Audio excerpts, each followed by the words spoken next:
Tegas, lugas, pemarah dan tanpa kompromi. Itulah karakter yang jadi ciri khas Roy Keane. Gaya berbicaranya yang ceplas-ceplos sudah banyak menimbulkan korban, khususnya mereka para penggawa Manchester United yang hampir tiap hari mendapat kritikan pedas darinya. Roy Keane memang hobi mengkritisi penampilan, performa bahkan attitude para pemain MU, baik saat mereka berlaga di atas lapangan maupun di luar lapangan. Semuanya Keane lakukan tanpa basa-basi. Karakter seperti itu memang sudah jadi ciri khasnya jauh sebelum menjadi seorang pandit. Saat masih aktif sebagai pemain, Roy Keane malah jauh lebih keras. Namun berkat karakter itulah yang membuatnya jadi seorang kapten panutan yang disegani dan ditakuti. Lahir dari keluarga kelas pekerja di pinggiran kota Mayfield, Irlandia yang terkenal dengan julukan Kota Orang Miskin, membuat Roy Keane yang lahir pada 10 Agustus 1971 itu tumbuh dan berkembang menjadi seorang yang berkepribadian keras.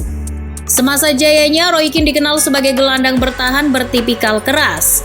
Etos kerja, kekuatan fisik, agresivitas dan energinya yang berapi-api membuatnya mendapat reputasi sebagai salah satu gelandang bertahan terbaik di masanya.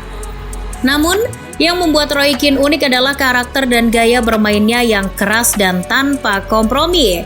Bertemperamen tinggi, Keane tak segan menghajar lawan yang membahayakan wilayah perimeter pertahanannya dengan tackle-tacklenya yang sadis. Tak jarang pula Roy Keane terlibat cekcok dengan pemain lawan. Dengan karakter dan gaya main seperti itu, maka tak heran jika 69 kartu kuning dan 7 kartu merah pernah Roy Keane dapatkan di sepanjang karirnya di Premier League. Bisa dibilang ia adalah salah satu pemain paling kotor di masanya. Meski memiliki watak yang keras, nyatanya Roy Keane adalah seorang kapten panutan. Kepemimpinan dan pengaruhnya di atas lapangan dan di ruang ganti MU begitu besar. Ia begitu ditakuti, tetapi juga disegani.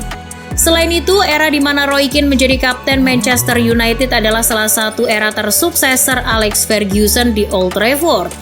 Roy Keane bergabung dengan Setan Merah di musim panas 1993. 12 tahun ia berseragam Setan Merah di mana 8 tahun terakhir dihabiskannya sebagai seorang kapten tim. 12 tahun membela MU, 8 tahun menjabat kapten, 17 trofi berhasil Roy Keane persembahkan. Bersama Sir Alex Ferguson, Roy Keane 7 kali mengangkat trofi Premier League. Ia juga merupakan kapten MU saat Setan Merah merengkuh treble winners legendaris di musim 1999. Dengan catatan mentereng tersebut, Roy Keane sangat layak disebut sebagai legenda sejati Manchester United. Ia bahkan disebut oleh beberapa pihak sebagai kapten terbaik Manchester United. Bahkan, hingga hari ini, nama Roy Keane masih dijadikan role model oleh beberapa fans MU sebagai kapten panutan. Akan tetapi, setelah menikmati lebih dari 1 dekade kesuksesan bersama Manchester United, karir Roy Keane di Old Trafford berakhir tragis. Sebelum meninggalkan Old Trafford di akhir musim 2005-2006, Keane mengaku tidak bahagia dan sulit berbaur dengan pemain muda MU kala itu. Ironisnya lagi, hubungan Sir Alex Ferguson dengan Roy Keane malah berakhir dengan kebencian. Lewat buku autobiografi Alex Ferguson, terungkap kalau sifat dan karakter Roy Keane yang keras, temperamen dan tanpa kompromi itulah yang kemudian membuatnya tersingkir dari skuad MU. Dia mengkritik rekan satu timnya, "Kami tidak bisa merilis video itu. Itu berakhir dengan 2 pemain muda dicemooh di Paris pada hari Rabu. Sepanjang karir saya cukup kuat untuk menghadapi masalah seperti itu. Roy benar-benar melampaui batas. Tidak ada lagi yang bisa kami lakukan." Pernyataan tersebut keluar dari mulut Sir Alex Ferguson usai Roy Keane mengkritik habis penampilan pemain MU pada sebuah interview di MU TV. Peristiwa itu terjadi pada 29 Oktober 2005, di mana kala itu Manchester United yang tampil sangat buruk tumbang 4-1 di kandang Middlesbrough. Selesai laga, MU TV mendatangi Roy Keane yang tidak tampil karena cedera.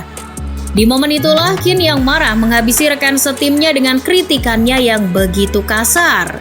Van der Sar, John O'Shea, Alan Smith, Darren Fletcher, dan Kieran Richardson adalah beberapa nama yang secara eksplisit dikritik habis Roy Keane. Konon kabarnya nyaris tidak ada pemain MU yang tidak ia kritisi. Salah satu kritik yang masih diingat hingga hari ini adalah kritikannya kepada Rio Ferdinand. Hanya karena Anda dibayar 120.000 pound seminggu dan bermain bagus selama 20 menit melawan Tottenham, Anda pikir Anda adalah seorang superstar. Itu bukan kali pertama Roy Keane mengkritik rekan satu timnya sendiri. Jauh sebelum itu, setiap hal yang dirasa tidak benar di mata Keane akan ia kritisi.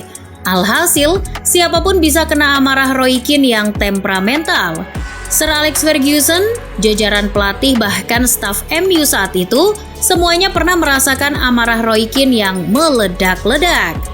Akan tetapi, dampak dari insiden interview dengan MU TV di akhir Oktober 2005 itu sangatlah besar. Menurut Mirror, usai kejadian tersebut MU berusaha menghancurkan semua salinan rekaman interview tersebut. Roy Keane sendiri kemudian dijatuhi denda 5.000 pound sterling. Namun dampak yang lebih besar terjadi usai adanya pertemuan di kantor Sir Alex Ferguson. Usai kejadian tersebut, dilakukan pertemuan internal tim untuk mengkonfrontasi Roy Keane dengan tim pelatih dan para pemain yang ia kritik.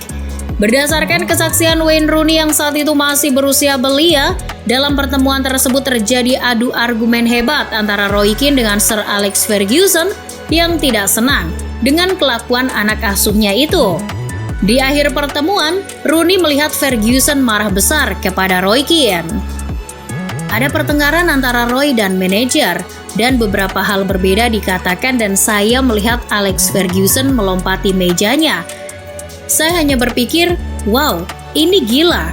Dia melompati meja dan harus ditahan. Lalu semua menjadi tenang. Tetapi hari berikutnya Roy Keane datang ke pelatihan dan sekitar 30 menit kemudian, kami melihatnya mengemudi dan merupakan yang terakhir kami melihatnya. Ya, setelah kejadian tersebut Roy Keane tak pernah lagi bermain untuk Manchester United. Ia dan Sir Alex Ferguson terlibat pertengkaran hebat. Puncaknya, pada 18 November 2005, Roy Keane meninggalkan Manchester United dengan persetujuan bersama.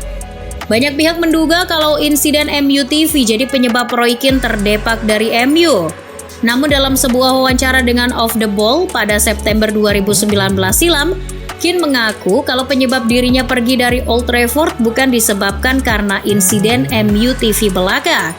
Faktor usia dan ketegangan hubungannya dengan Sir Alex Ferguson dan asisten Carlos Queiroz juga jadi penyebabnya didepak dari skuad Setan Merah. Hengkangnya Roy Keane dari Old Trafford kala itu jadi penanda puncak dari permusuhan dan kebencian Roy Keane terhadap Sir Alex Ferguson. Ya, pada akhirnya hubungan manajer dan pemain itu berakhir tragis dengan kebencian. Setelah itu dalam beberapa kesempatan Roy Keane secara terang-terangan kerap menyerang mantan manajernya. Bisa dibilang kalau mantan pemain timnas Irlandia itu memiliki dendam kesumat dengan Ferguson. Orang-orang mengatakan kalau dia mendukung saya di masa sulit. Namun ketika saya berusia 34 tahun, tiba-tiba dia bilang, "Pergilah Roy." Saya tidak yakin Ferguson selalu mengutamakan Manchester United karena dia adalah orang yang mementingkan dirinya sendiri. Dalam kesempatan lain, Roy Keane juga menyatakan ketidaksukaannya dengan cara Sir Alex Ferguson memperlakukan anak asuhnya, khususnya mereka yang telah membantunya merengkuh sukses besar di Theatre of Dreams. Orang-orang berbicara tentang man management Ferguson. Jangan bercanda dengan semua itu.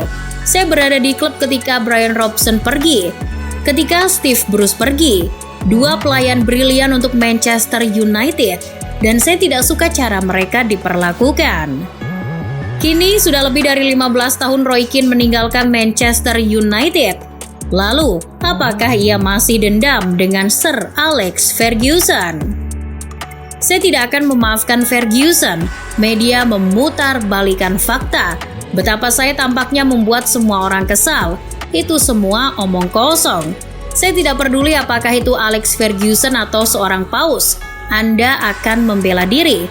Saya pikir ketika dia meminta maaf, saya mungkin akan menyapanya. Tapi saya tidak tertarik untuk berbicara dengan pria itu.